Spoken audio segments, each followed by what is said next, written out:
كم شخص عبر التاريخ ادعى المهدوية؟ وكم شخص بزماننا المعاصر ادعى أو ما زال يدعي أنه هو الإمام المنتظر؟ وشو في أحاديث وروايات أو حتى أقاويل وفبركات معاصرة تم نشرها بغرض دعم ادعاء المهدوية، أو على الأقل بغرض تطبيق أحداث معينة على إنها علامات مزعومة. مرة جديدة برحب فيكم بهالحلقة من سلسلة مأدبة الرب. ادعاء المهدوية كان ديدن الكثير من الحركات السياسية عبر التاريخ، وغالبا ما كان في أي نجاح إلا على مستويات فئوية ضيقة ودثرت التاريخ. اللي نجح من هالمدعين هن غالبا خلفاء أو ملوك أصلا، يعني كانت الدعوة محاولة لإضفاء شرعية دينية لسلطتهم السياسية، ولكن بعمره ما كان في عبر التاريخ مدعي قدر ادعاءه يثير شبهة على مستوى الأمة لا سمح الله. رح نستعرض أهم هالأسماء، أكيد ما رح نحصيها كلها ولا رح نتعمق بتفاصيل يعني ما إلها معنى من ناحية سيرتهم وحراكهم، ولكن رح نذكر نبذات مقتضبة عنهم. لما بدنا نحكي عن المدعين، من أهم الأسماء اللي لا يمكن التغافل عنها هو محمد ابن عبد الله ابن الحسن المثنى ابن الإمام الحسن. علما أنه هو بنفسه ما ادعى المهدوية، هذا شبه إجماع عند المؤرخين، ولكن لا يمكن إهمال ذكره لأنه هو الاسم الأول بهذا المجال من الناحية الزمنية. قبل محمد اللي يسمى محمد النفس الزكية ما كان في مدعين. آه، طبعا هلا هو كان على خلاف شديد مع العباسيين، فأتباعه ادعوا المهدوية له من باب الترغيب ومن باب الترهيب، وفعليا انتهى قتلا على يد العباسيين. ولكن بعد ما قتل أتباعه لقبوه بالنفس الزكية تيمنا بالنفس الزكية اللي تقتل قبل ظهور الإمام المهدي. ومن ضمن الروايات اللي وضعوها وروجوها يعني بهذيك الفترة، هو كان عنده بعض الثقل في لسانه، كان يعني عنده شوية صعوبة بالكلام. ف بيرووا رواية بتقول إن المهدي اسمه محمد بن عبد الله في لسانه رتة. وروجوا رواية ثانية كمان، يعني روجوا عدة روايات، ولكن من أهمها آه، رواية يعني تزعم أن الرسول صلى الله عليه وآله وسلم في وصف الإمام المهدي ذكر ثقلا في لسانه، وضرب فخذه اليسرى بيده اليمنى وقال: إذا أبطأ عليه الكلام اسمه اسمي واسم أبيه اسم أبي. يعني بطريقة تانية هن عم يحاولوا يروجوا هاي الصفات اللي كانت موجودة بمحمد بالنفس الزكية على أن صفات المهدي. طبعا العباسيين نفس الشيء قابلوا فكرة المهدوية عند محمد النفس الزكية بفكرة شبيهة عند محمد ابن أبي جعفر المنصور، أنه هو الإمام المهدي، وأنه الإمام المهدي هو من نسب العباسيين أصلا. ووضعوا حديث كمان يعني على لسان الرسول صلى الله عليه وسلم: المهدي من ولد العباس عمي. طبعا وضعوا عدة أحاديث بهالمجال، ولكن كمان عم نركز على أهمها.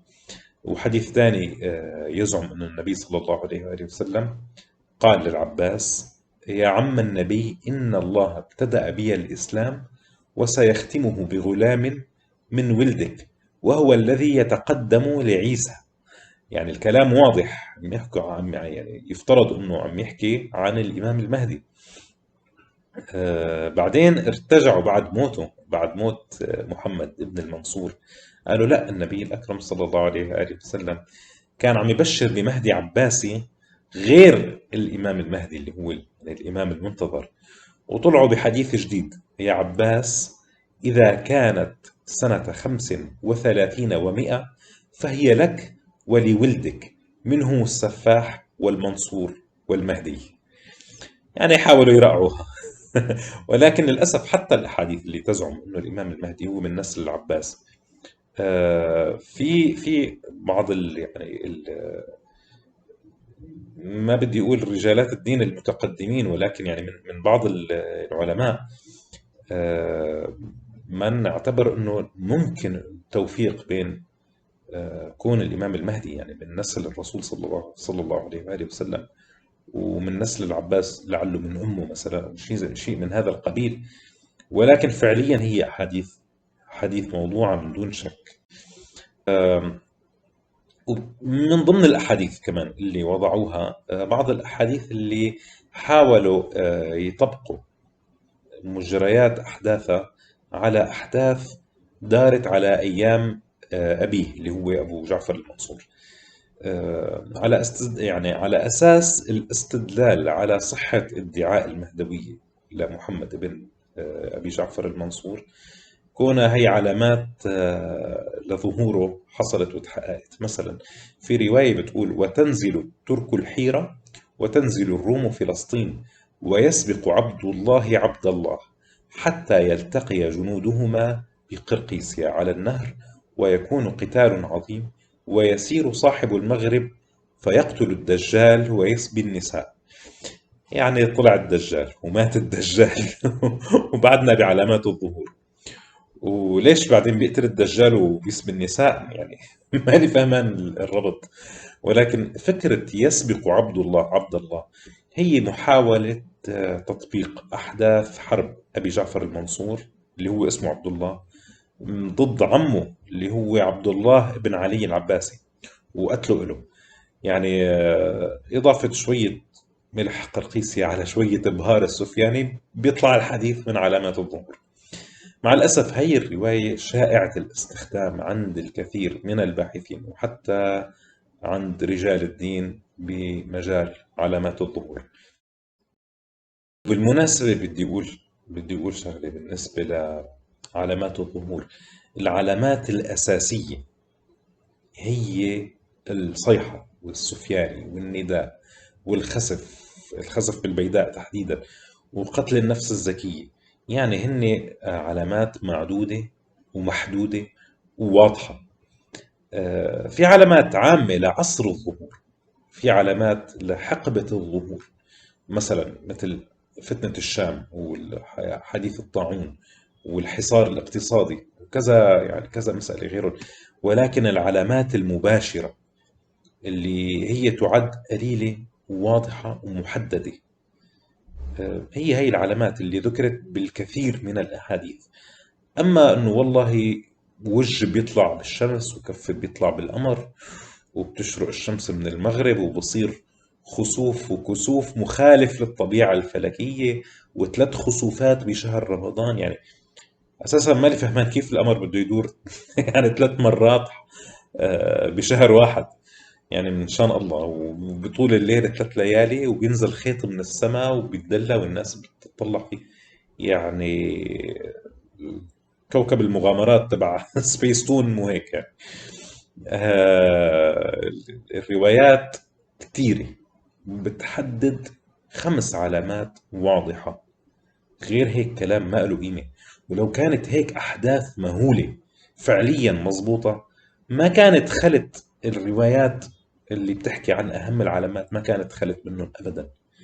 يعني هذا النوع من الأحداث هو عبارة عن كلام لا أكثر ولا أقل.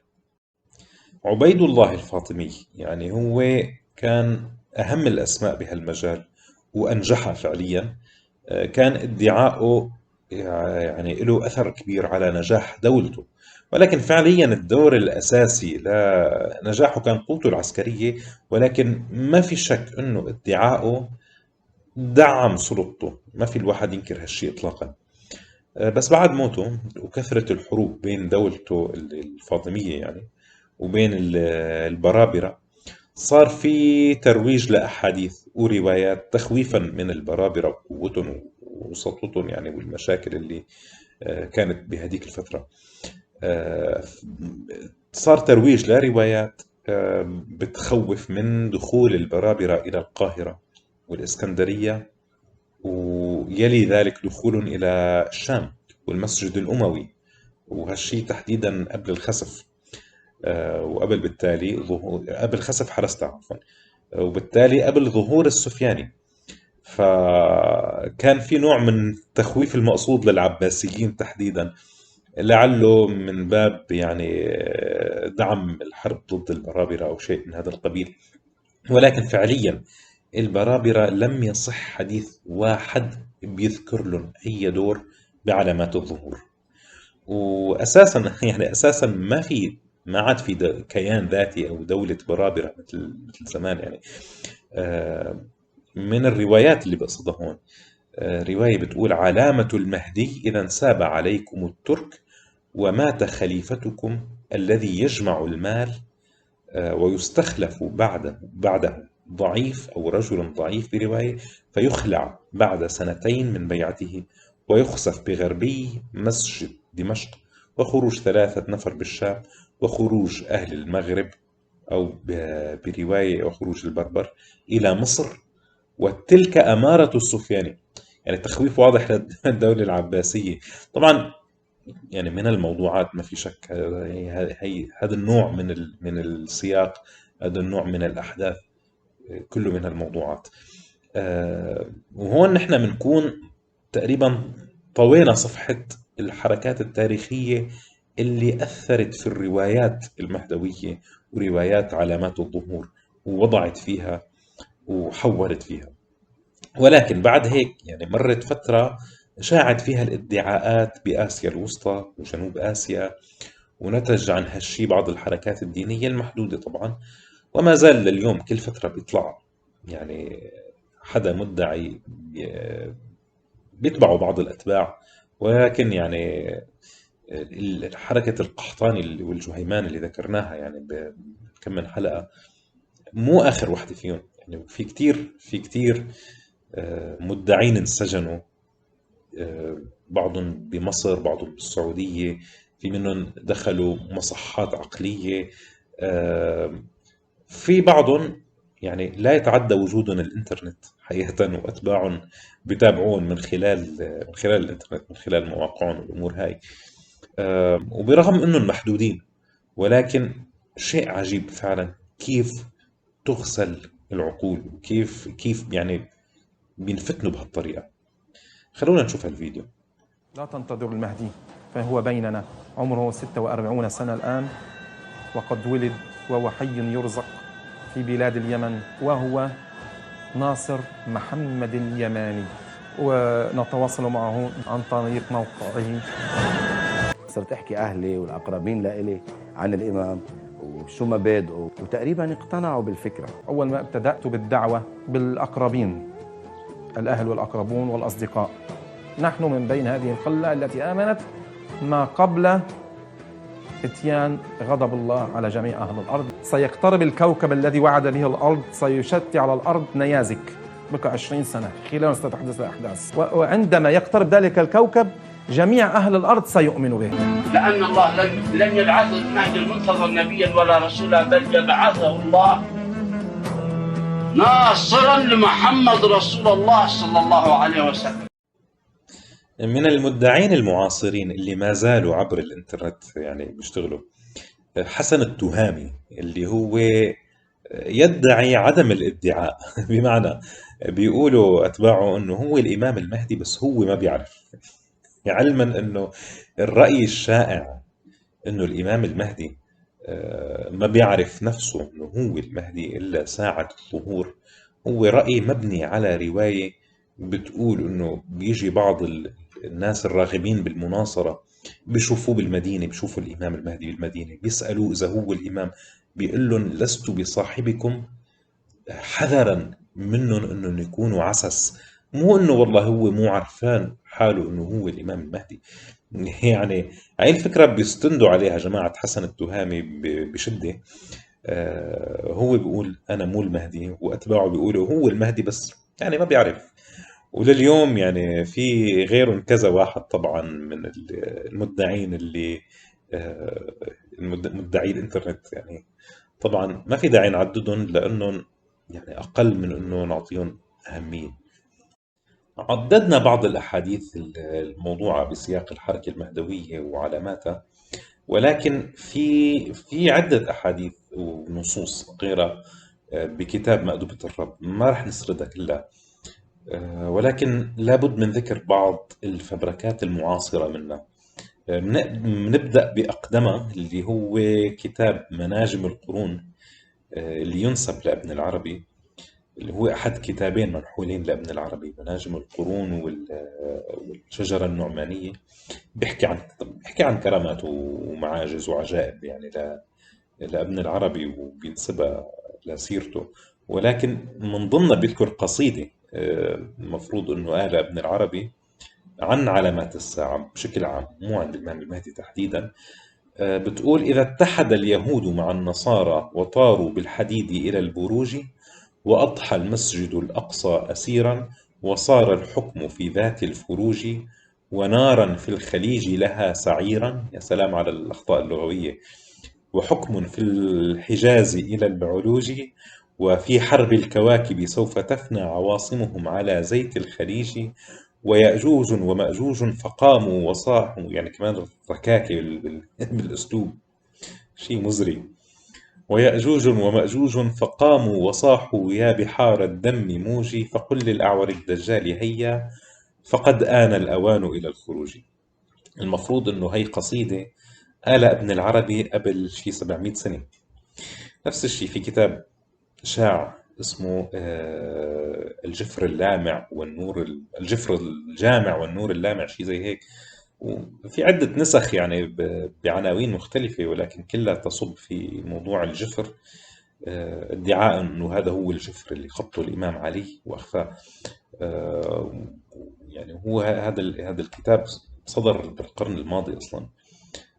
كذلك محتوى عبارة عن منحولات حديثة بكامل محتوى، كلها ما إلى أي أساس من الصحة، ما إلى أي ذكر بأي كتاب قبل هيك، على أساس إنها نبوءات يعني.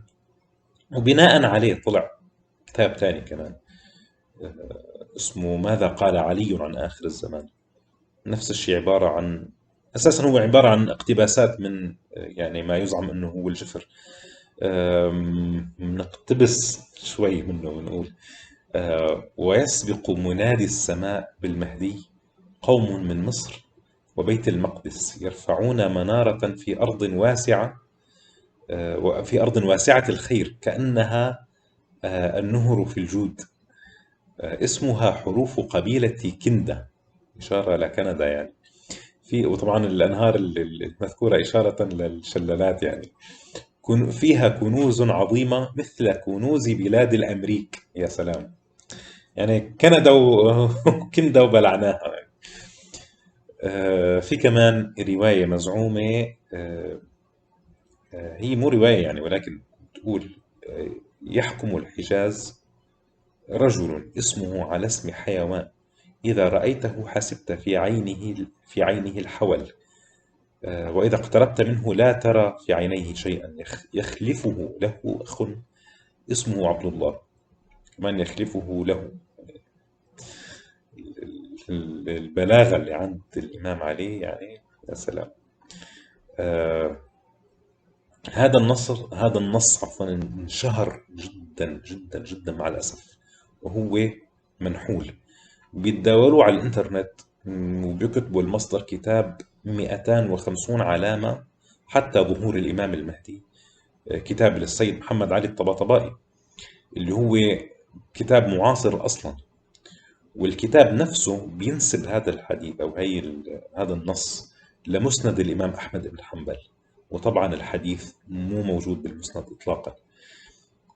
والكتاب يعني يحتوي على بعض الأمثلة المشابهة المنحولة الحديثة يعني، ولكن هذا أشهر نص فيهم. في كمان انتشر مثل النار بالهشيم بعد سقوط حسني مبارك يعني بمصر،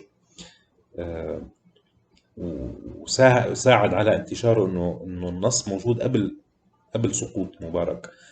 الكتاب هو كتاب اسمه المفاجأة لكاتب مصري اسمه محمد عيسى داوود، مليء بالتخبيص أكثر ما تتخيلوا. النص بيقول: صاحب مصر علامة العلامات، وآيته عجب لها أمارات، قلبه حسن ورأسه محمد ويغير اسم الجد، إن خرج فاعلم أن المهدي سيطرق أبوابكم. طبعا إشارة لحسني مبارك. لما بعث النبي صلى الله عليه وآله وسلم سارع معظم يهود المدينة بتكذيب نبوته، لمجرد أنه تبين لهم أنه نبي آخر الزمان طلع من بني إسماعيل وليس من بني إسرائيل، خلافا للي كانوا متوقعينه. هون الامتحان الأصعب لكل مؤمن. ماذا لو حصل مع المسلمين نفس الشيء؟ كنا متخيلينه سين وطلع صاد. الكلام للجميع، بل الكلام لنفسي قبل غيري. شو موقفنا؟ هذا السؤال اللي المفروض كل واحد فينا يسأله لنفسه. هل منتبعه ولا منعمل مثل ما عمل يهود المدينة؟ إذا طلع الإمام المهدي اسمه محمد ابن عبد الله، إذا طلع الإمام المهدي اسمه محمد ابن الحسن العسكري، إذا طلع، نحن حكينا عن موضوع اسمه أبيه اسم أبي، يعني قلنا بطلان هاي الزيادة، ولكن لنفترض اسمه اسمي بمعنى محمد بن عبد الله، لنفترض، تمام، ولنفترض أنه الإمام محمد بن الحسن العسكري ابن أئمة أهل البيت طلع هو فعلا الإمام المهدي. بالنهاية نحن عم نحكي عن أئمة أجمعت الأمة على هداهم وصلاحهم وغزارة علمهم ودورهم الأساسي في الحفاظ على علوم الدين الإسلامي. وين المشكلة؟ هل منتبع أو منتنكر، سواء سين أو صاد؟ طيب، ظهر الإمام المهدي وإجا ليصحح أخطاء، والكل عنده أخطاء، وهذا الشيء بأكد لكم إياه. طبعا نحن أصلا حكينا عن يأجوج ومأجوج، وحكينا عن الدجال، وحكينا عن دابة الأرض اللي هي عنوان طويل عريض بيحكي عنه كل المسلمين، طلع عبارة عن سوء فهم للآيات، مو أكثر ولا أقل. يعني سليمان عليه السلام اللي مشهور عند كل المسلمين أنه كان يكلم الحيوانات، نعم. بدكم تقنعوني أنه مو الكل عنده أخطاء؟ لما يسعى الإمام المهدي للتصحيح رح يطلع رجال دين يتفلسفوا عليه، والله رح يطلع رجال دين يتفلسفوا عليه. إذا كان هذا الشيء كان يحصل مع رسول الله صلى الله عليه وآله وسلم ومع غيره من الأنبياء، إذا كان هذا الشيء، شو موقفنا؟